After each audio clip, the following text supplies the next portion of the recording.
Hello Brian, সবাই কেমন আছেন? আশা করি সবাই সুস্থ আছেন, ভালো আছেন। তো বন্ধুরা, চলে আসলাম আরেকটা নতুন টপিক নিয়ে আপনাদের মাঝে। পুশ আপ প্রতিদিন করলে কি হয়?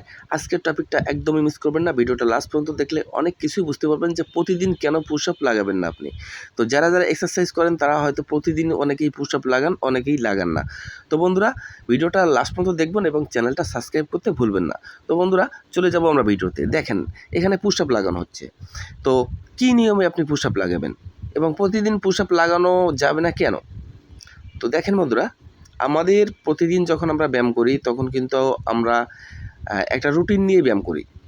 মানে প্রত্যেকটা ব্যায়ামের পিছনে একটা সায়েন্স থাকে। এই সায়েন্সটা ফলো করেই কিন্তু আমরা যারা ব্যায়াম করি তো তাদের বডিটা ঠিকঠাক থাকে।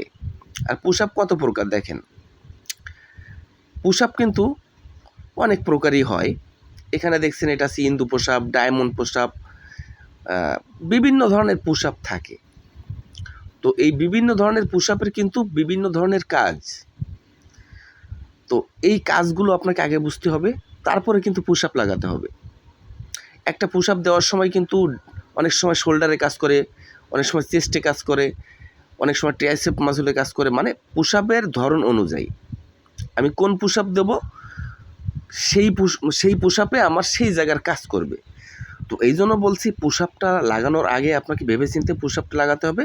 পুশ আপ এক্সারসাইজের দুনিয়ায় একটা কমন এক্সারসাইজ এবং একটা বেস্ট এক্সারসাইজ।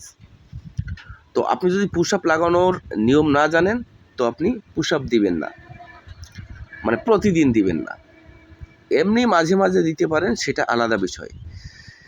তো বন্ধুরা, প্রতিদিন পুশ আপ লাগালে কি হয় দেখেন, আমাদের বডিটা আমরা অনেকেই গ্রোথ করার জন্য এক্সারসাইজ করি, অনেকে গায়ে শক্তি আনার জন্য এক্সারসাইজ করি। তো আমাদের যদি গায়ে শরীরে গ্রোথ আনার জন্য আমরা এক্সারসাইজ করি তাহলে আমাকে সেইভাবেই এক্সারসাইজ করতে হবে। এখানে দেখেন ডায়মন্ড পুশ আপ। এই ডায়মন্ড পুশ আপে কিন্তু আমাদের শোল্ডার, ট্রাইসেপ এগুলোই কাজ হচ্ছে এই ডায়মন্ড পুশ আপে।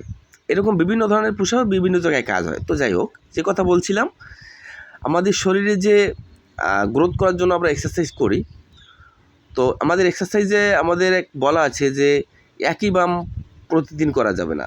একই ব্যায়াম প্রতিদিন করলে সেই ব্যায়ামের ইফেক্টটা আমাদের শরীরে ব্যাড ইফেক্ট হিসেবে লাগে। যেমন প্রতিদিন একই জায়গায় যদি আমরা ক্ষত স্থানে আঘাত করতে থাকি, সেই ক্ষত জায়গাটা কিন্তু শুকাতে পারবে না।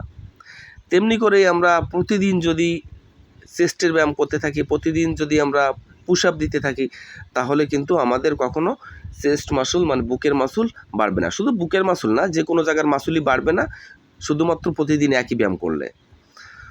তো আমাদের কি করতে হবে? আমাদের প্রতিদিন পুশ আপ লাগানো যাবে না। যেদিন চেস্টের ব্যায়াম করব সেদিন পুশ আপ লাগাবো। আর বন্ধুরা, নিয়ম অনুসারে ব্যায়াম করলে কিন্তু আপনার ব্যায়াম করে বডি বানাতে কখনো দেরি হবে না। খুব সহজেই কিন্তু আপনি বডি বানাতে পারবেন। তো এই নিয়মে ব্যায়াম করুন এবং বডি তৈরি করুন।